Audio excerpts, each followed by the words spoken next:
بسم اللہ الرحمن الرحیم۔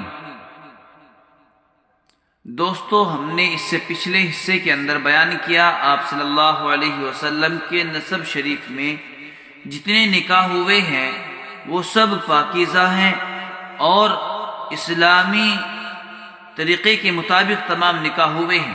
آپ صلی اللہ علیہ وسلم کی شریعت کے مطابق تمام نکاح ہوئے ہیں۔ اب بات کرتے ہیں آپ صلی اللہ علیہ وسلم کی نور کی جھلک۔ آپ صلی اللہ علیہ وسلم کی پیدائش سے پہلے، حضرت عبداللہ کے نکاح سے پہلے بنی زہرہ کے اندر، دوستو، نذیر اور نذیرہ کہتے ہیں ڈرانے والے یا ڈرانے والی کو، جو اللہ کے خوف سے لوگوں کو ڈرائے، یا دوسرے الفاظ میں یوں کہہ لیجئے کہ نیک کاموں کا حکم کرے، نیک باتوں کا حکم کرے اور لوگوں کو برائی سے روکے، اس کو نذیر یا نذیرہ کہا جا سکتا ہے۔ اسی لیے آپ صلی اللہ علیہ وسلم کو بھی نذیر کہا گیا، انبیاء اکرام علیہ السلام کو بھی نذیر کہا گیا۔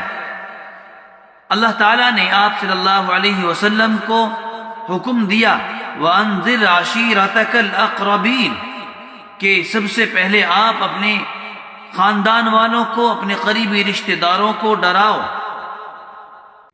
اسی لیے حضرت صلی اللہ علیہ وسلم کو نذیر کہا گیا۔ آپ صلی اللہ علیہ وسلم کی والدہ ماجدہ حضرت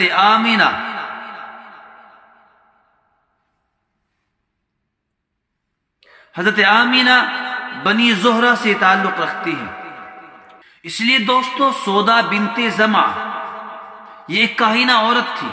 اس نے خاندان والوں کو کہا کہ اس میں یا کوئی عورت نبی ہے یا کوئی عورت نبی کو جنم دینے والی ہے، یعنی اس خاندان میں یا تو کوئی عورت نبیہ ہے یا پھر کسی نبی کو جنم دینے والی ہے۔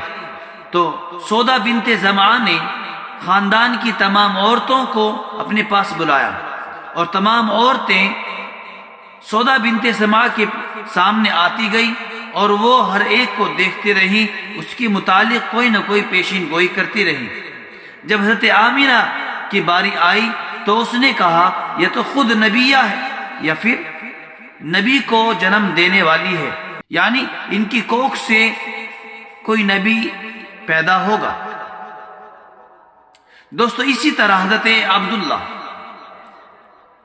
عبداللہ کے والد ماجد عبد المطلب، وہ تجارتی غرض سے سفر کیا کرتے تھے، اور جب وہ تجارتی غرض سے یمن جایا کرتے تھے تو وہاں ان کا ایک جاننے والا قریبی تھا جس کے یہاں وہ ٹھہرا کرتے تھے۔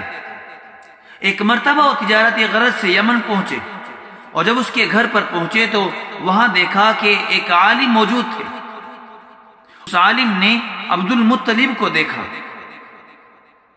تو اس نے کہا کہ میں آپ کی نتنیں دیکھ سکتا ہوں۔ تو عبد المطلب نے کہا کوئی حرج کی بات نہیں ہے، آپ دیکھیے۔ تو اس عالم نے دیکھا اور دیکھنے کے بعد اس عالم نے کہا مجھے نبوت کی علامت نظر آ رہی ہے، لیکن یہ دو منافوں کے ملاپ سے ہوگا۔ تو عبد المطلب سفر سے واپس آئے اور گھر سے حضرت عبداللہ کو، اپنے بیٹے عبداللہ کو لے کر بنی زہرہ پہنچے۔ دو منافوں کا مطلب، عبد المطلب عبد مناف ابن قصی کے پوتے ہیں اور حضرت آمینہ تعلق رکھتی ہیں عبد مناف ابن زہرہ سے۔ تو دو منافوں کا مطلب یہ ہے۔ تو عبد المطلب جب بنی زہرہ قبیلے کے اندر پہنچے اور عبد المطلب نے اپنا نکاح حالہ بنت وہب سے کیا اور اپنے بیٹے عبداللہ کا نکاح آمینہ بنت وہب سے کیا، جس کے نتیجے میں حضرت عبداللہ کا نکاح حضرت آمینہ سے ہو گیا اور جس کے نتیجے میں آپ صلی اللہ علیہ وسلم کی ولادت ہوئی۔